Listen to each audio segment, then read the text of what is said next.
안녕하세요. 학립논술 이지영입니다. 7월 23일부터 시작하는 학립논술 여름특강 논술로 대학 가기 A반에서 C반까지 수업에 대한 안내 영상 시작하겠습니다. 보이시는 사진 속의 강사진들이 바로 학립논술에서 입문, 어벤져스 강사진들입니다. 저는 학립논술 강사 이지영이고요. 논술로 대학 가기 A반 토요일 저녁 6시에서 10시 7월 23일 날 개강을 하고요. 논술로 대학 가기 B반 일요일 오전 9시에서 오후 1시까지 7월 24일 날 개강하는 반을 담당하고 있습니다. 다음으로는 학립논술 인문계열 팀장을 맡고 계신 이한기 선생님이십니다. 이한기 선생님은 논술로 대학 가기 C반 일요일 오후 6시에서 10시까지 반을 담당하고 계시고요. 7월 24일 날 개강을 합니다. 논술로 대학 가기 반은 총 A, B, C 3개 반으로 운영될 예정입니다. 논술로 대학 가기 3개 반은 동일한 커리큘럼에 따라 수업을 진행하는데요. 교재의 표지입니다. 8주 동안 8개 대학, 실전 대학에서 나온 논술을 다룰 예정이고요. 수업은 학생들의 지원 계획에 따라서 약간 조정이 가능한데 이 부분은 8회차 수업 설명할 때 제가 다시 상세하게 설명드리겠습니다. 1회차 수업은 가톨릭대 논술이고요. 대학의 로고가 보이시죠? 가톨릭 대학은 수능 최저가 없는 대학이고 시험은 수능 전인 10월 9일 일요일에 치루어집니다. 수능 전에 시험을 보는 대학은 경쟁률이 수능 이후에 치르는 대학보다는 다소 낮다라는 점 유의해 주시고요. 경쟁률이 낮다. 수능 최저가 없더라도. 자, 가톨릭 대학은 3개의 문항이 300자, 500자, 500자 이렇게 비교적 짧은 분량의 논술로 나옵니다. 짧은 글쓰기 논술이라고 볼 수가 있고요. 고정된 유형은 없고 보통은 도표 분석형이나 입장 선택형을 제외한 나머지 유형들이 다양하게 결합되어서 나오는 그런 형태라고 볼 수가 있습니다. 난이도는 중하인데 90분 동안 3개 문제를 다루어야 되기 때문에 독해라든지 분석보다는 시간 배분에 조금 주의해야 되는 그런 대학이라고 볼 수가 있습니다. 2회차 수업은 경기대고요. 경기대 역시 수능 최저가 없고 시험은 수능 전인 10월 29일 날 치루어집니다. 2개 문항이 나오고 각각의 문항은 700자 내외 중간 정도의 분량의 글쓰기 를 요구하는 대학이라고 볼 수가 있습니다. 첫 번째 문제는 문학이나 언어와 관련된 문제가 하나가 나오고요. 그리고 두 번째 문제는 보통 사회탐구에서 사문이나 생활과 윤리 또는 경제 또는 윤사 또는 정치와 법 이렇게 서로 결합되어 있는 그런 문제가 나오는 편이고요. 보통은 도표 분석이 잘 출제되지 않는 편이었는데 작년에는 도표 분석이 출제된 바가 있습니다. 난이도는 중정도고 2시간 동안 2문제를 소화해야 하고 각각 700자, 700자, 총 1400자 분량이지만 다른 대학이 90분 또는 100분의 시험 시간이 있는 것에 비해서는 상대적으로 약간 여유가 있진 않지만 시간에 막 쫓겨서 쓰는 그런 편은 아니라고 볼 수가 있습니다. 3회차는 광운대 논술이고요. 광운대는 역시 수능 최저가 없고 시험일은 수능 다음 주, 수능을 보는 그 주의 다음 주 주말인 11월 27일 날 치루어집니다. 2개 문항이고 각각의 문항은 750자 내외의 분량을 요구하고요. 다양한 유형들이 나오는 거는 경기대나 가톨릭대와 비슷한데 문제 요구 조건이 굉장히 정확하고 좀 빡빡하게 되어 있는 편입니다. 그래서 문제의 조건에 딱 맞추어서 쓰는 연습을 하지 않으면 조금 어려울 수도 있고요. 앞서 봤었던 가톨릭대가 난이도가 중하, 경기대가 중정도라면 광운대 논술은 난이도가 중상 정도로 약간은 더 어려울 수 있다는 거. 시간은 120분입니다. 네 번째는 단국대 논술인데 단국대 논술은 꽤 어렵습니다. 수능 최저가 없고요. 시험은 수능을 본 그 주의 주말인 11월 19일 날 수능 다음 날 치루어집니다.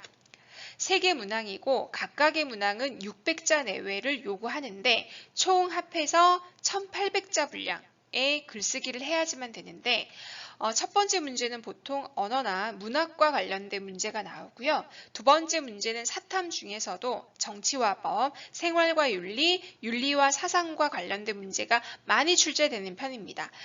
세 번째 문제는 사문이나 경제가 서로 연결되어서 나오는 편인데 중요한 건 세 번째 문제가 도표를 분석해야지만 되는 문제라는 점에서 도표 분석이 익숙하지 않은 친구들은 조금 많이 어려워하는 대학이라고 볼 수가 있고요. 단국대 대학은 지금 다루는 8개 대학 중에서도 난이도가 상당히 높은 편에 속하고요. 3개월 이상 또는 6개월 이상 꾸준히 논술을 연습해온 친구라면 소화가 가능하지만 연습한 지, 논술을 접한 지 얼마 되지 않은 친구들한테는 굉장히 어려운 편에 속하는 논술이라고 볼 수가 있을 겁니다.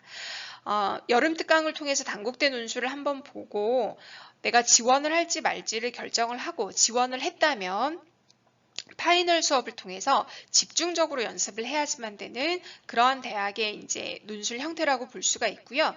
문제뿐만 아니라 시간 배분도 다른 대학이 2문제가 나오는 반면 단국대는 3문제가 나오기 때문에 120분이라고 해도 여유가 좀 없는 편이라고 볼 수가 있습니다.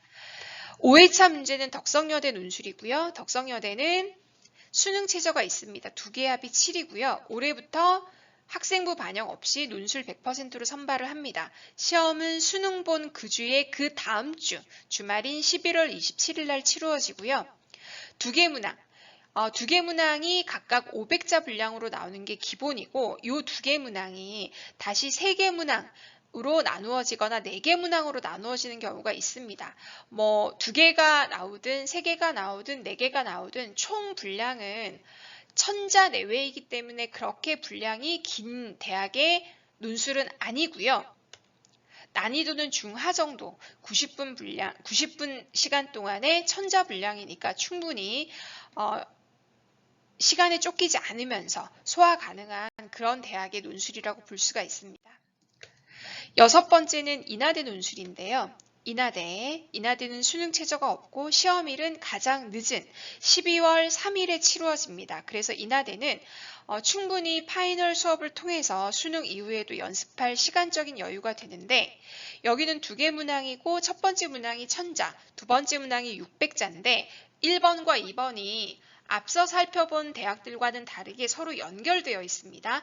그런데 인하대는 도표 분석이 필수적으로 들어가는 대학이고요. 다른 대학의 도표는 제시문과 연관해서 조금 쉽게 나오는 반면에 인하대는 도표 분석이 아주 중요한 대학이라고 볼 수가 있고 난이도가 상대적으로 그래서 높은 편입니다. 도표 분석 때문에 120분 시간 동안에 충분히 고민을 해야지만 되는 그런 대학이라고 볼 수가 있습니다. 7번째 대학은 서울여대고요. 서울여대는 올해 수능 최저가 조금 완화가 됐습니다. 탐구를 빼고 국수형 중에서 한 개 영역이 3등급이면 됩니다. 시험은 수능을 보는 그 주의 주말인 11월 19일 날 치루어지고요. 2개 문항이 나오는데 2개 문항은 다시 2개씩 나눠서 총 소문항 4개로 나오는 게 일반적이고요. 분량 제한이 없어서 분량을 맞춰야 되는 스트레스는 조금 덜한 편입니다. 보통 첫 번째 문제가 문학이나 사탐이 연결되어 있는 그런 문제가 나오고 두 번째 문항은 사탐 문항 중에서도 도표를 분석하는 문제가 나오는 편입니다. 물론 인하대에 비해서는 도표 분석이 상대적으로 조금 쉬울 수는 있지만 도표 분석이 되게 중요한 대학이기 때문에 도표 분석을 집중적으로 연습을 해야지만 됩니다. 난이도는 중상 정도고요.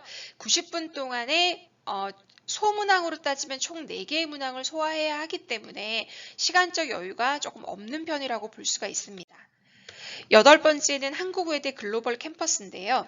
한국외대는 글로벌 캠퍼스나 서울 캠퍼스의 논술이 그렇게 유형의 차이가 크지 않습니다. 거의 유사한 형태로 나오고 난이도는 글로벌 캠퍼스가 약간 쉬운 편이지만 외대 논술 자체가 그렇게 난이도가 높지 않은 편이라서 연습을 하면 충분히 소화 가능하고 한국외대 글로벌 캠퍼스는 수능 최저 조건이 없습니다. 수능을 보는 그 다음 주 11월 26일 날은 경상대학, 11월 27일 일요일은 경상대학을 뺀 나머지 전체 인문계열에서 논술을 시험을 보는데 3개 문항이 각 400자, 500자, 600자 분량으로 나오고 3개 문항은 서로 연결되어 있습니다. 특히 3번 문항이 경상대학의 경우에는 도표 분석으로 나오는 반면에 인문계열은 도표 대신에 영어 지문이 나온다는 특성을 가지고 있고요. 난이도는 그렇게 높지는 않지만 90분 동안 3개의 문제를 풀어야지만 되기 때문에 시간 배분이 까다로울 수 있어서 연습이 많이 필요합니다. 8번째 회차는 학생들이 외대 글로벌 캠퍼스를 요구를 하면 한국 외대 글로벌 캠퍼스로 연습을 하고요. 그렇지 않고 여대 중에서 성신여대를 지원할 계획이 있는 학생들이 다수가 있으면 성신여대로 연습을 할 수도 있습니다. 9회차는 그래서 다음으로는 성신여대를 볼 건데요. 즉 8회차 수업은 한국외대 글로벌로 할 것이냐 성신여대로 할 것이냐는 반 구성 인원의 지원 계획에 따라서 조절 가능하다라는 거고요. 성신여대는 수능 최저 조건이 2개 합이 6입니다. 시험일은 10월 2일. 가장 빠른 편에 속하고요. 여름 특강이 끝나면 성신여대는 파이널 수업 5회차 수업이 계획되어 있습니다. 성신여대는 2문항인데 각각 900자이기 때문에 꽤 긴 글쓰기에 해당하는 문제라고 볼 수가 있고요. 고정 유형은 없지만 빈출 유형은 있습니다. 주로 평가형이라든지 설명형이라든지 문제 해결형이 많이 나오는 편인데 원래 성신여대는 논술의 난이도가 높은 편입니다. 도표가 나오거나 그러진 않지만 주제라든지 제시문에 대한 이해가 굉장히 심층적으로 이루어져야 하기 때문에 조금 어려운 편에 속하고요. 원래 여대들이 이화여대, 숙명여대, 성신여대, 서울여대까지 덕성여대를 제외하고 나머지 여대들이 논술의 난이도가 조금 높은 편이라고 볼 수가 있습니다. 이렇게 8번 동안 수업을 진행하고 난 다음에 자, 여름 특강 이후에 어떤 수업들이 진행되냐면 먼저 수능 전에 시험을 보는 대학들은 여름 특강이 끝난 이후에 그러니까 원서를 썼으니까 자기가 원서를 쓴 그 대학의 파이널 수업들이 저희가 개설 예정입니다. 7월 17일 날 개강을 해서 그 대학의 시험일 바로 전까지도 수업이 이루어지는데요. 먼저 성신여대 파이널 수업이 5회가 계획되어 있고요. 그리고 가톨릭대 파이널 수업도 5회가 계획되어 있습니다. 경기대 파이널 수업도 5회가 계획되어 있고 올해 처음으로 치러지는 서경대도 파이널 수업이 5회가 계획되어 있습니다. 제가 지금 여기에서 이렇게 글자로 설명드린 거는 논술로 대학 가기 반에 해당되는 대학들의 파이널 수업만 안내드린 거고요. 연대라든지 홍익대의 파이널 수업도 이 시기에 열립니다. 이것은 저희 로드맵, 언어논술 로드맵을 참고해 주시면 좋겠습니다. 자, 그리고 여름 특강 이후에 수능 전에 시험을 보는 대학은 아니지만 수능 이후에 수능을 보는 17일 이후 그 주말에 바로 치루어지는 대학들은 파이널 수업이 9월부터 시작해서 10월까지 이루어지는데 자, 어떤 대학들이 있는지 한번 볼게요. 자, 서울여대 파이널 수업. 서울여대가 수능을 보는 그 주의 주말에 시험이 있기 때문에 파이널 수업은 9월에서 10월까지 열립니다. 4회 수업이 있는 반도 있고요. 5회 수업이 있는 반도 있습니다. 단국대 역시 파이널 수업이 4회 반 또는 5회 반으로 열릴 예정이고요. 특히 여름 특강에는 언급되지 않았지만 수원대, 가천대 파이널 수업이 여름 특강 이후에 있습니다. 수원대, 가천대는 약술형 언어라고 해서 기존에 나왔었던 언어 논술과는 약간 다른 되게 간략하게 쓸 문장을 써야지만 되는 그런 문제가 나오는데 거기에 수리 문제가 들어갑니다. 그래서 저희가 언어 논술 2번, 수리 논술 2번 해서 약술형 논술인 수원대, 가천대 파이널 수업은 여름 특강 이후에 열릴 예정이니까 언급되지 않았다고 해서 여름에 개설되지 않았다고 해서 걱정하실 필요는 없습니다. 자, 그러면 수능 이후에 열려지는 파이널 수업들도 있습니다. 특히 11월 21일부터 25일까지 그러니까 시험일 자체가 수능을 본 그 다음 주 주말인 26일, 27일에 시험이 있는 대학들은 파이널 수업이 11월 21일부터 25일 이 기간에 열리는데요. 한국 외대, 글로벌 캠퍼스든 서울 캠퍼스든 동일한 수업이 열리는데 파이널 수업이 5회가 있습니다. 그리고 광운대 수업도 이 시기에 5회가 열리고요. 덕성여대 수업도 이 시기에 5회가 열립니다. 그리고 11월 28일에서 12월 2일까지, 그러니까 인하대처럼 12월 초에 시험을 보는 대학들이 있는데, 인하대는 11월 28일부터 12월 2일까지 파이널 수업이 5회가 열리고, 그리고 여름 특강에 저희가 다루지는 않지만 한양대 에리카 파이널 수업도 이 시기에 열립니다. 한양대 에리카는 작년부터 언어 플러스 수리 논술로 나오기 때문에 별도로 준비를 해야지만 되는 대학이라고 볼 수가 있습니다.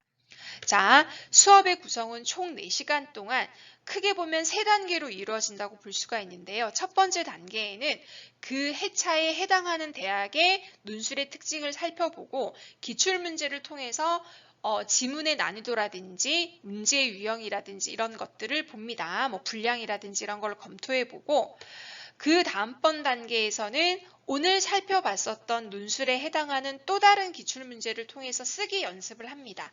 이때 쓰기 연습을 할 때 지난주에 썼었던 문제에 대한 1대1 대면 첨삭이 이루어지고요. 마지막으로는 오늘 쓰기한 연습 문제를 해설 강의하는 걸로 마무리가 됩니다. 이렇게 첫 번째, 두 번째, 세 번째 단계가 총 4시간 동안 이루어지고요. 수업 이후에는 첨삭받은 문제를 선생님들이 개별적으로 평가를 내서 평가 시스템에 올립니다.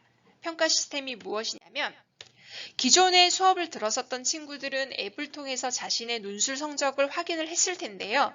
저희가 학립논술에서 논술 평가 시스템을 별도로 운영하고 있습니다. 그러면 자기의 성적뿐만 아니라 자기랑 같은 수업을 듣고 있는 반 친구들의 성적과 자기의 성적을 비교해 볼 수도 있고, 이해력이나 논리 논증력이나 문장 표현력 중에서 자기가 조금 취약한 부분이 어디고 강점인 부분이 어디인지를 파악할 수 있습니다. 여름 특강에서 이런 부분을 파악을 해서 최종적으로 원서를 쓸 때, 수시 논술 전형의 원서를 쓸 때 참고 자료로 저희가 활용하고 있습니다. 자, 논술로 대학 가기 3개 반, A반, B반, C반 이렇게 3개 반 수업에 대해서 궁금한 점들이 있으시면 학립논술에 문의를 하셔서 실장님들의 안내를 받으시거나, 저 이지영 논술로 대학 가기 A반, 토요일 오후부터 밤까지 열리는 A반, 논술로 대학 가기 B반을 맡고 있는 저 일요일 오전부터 열리는 B반을 맡고 있는 저 이지영한테 문의를 하시거나, 또는 논술로 대학 가기 C반, 일요일 저녁 오후 6시부터 10시까지 열리는 논술로 대학 가기 C반을 맡고 계신 팀장님 이양희 선생님한테 안내를 받으시기 바랍니다. 그러면 여름특강 논술로 대학 가기 수업 A반, B반, C반에 대한 수업 안내 영상 여기서 마치겠습니다. 감사합니다.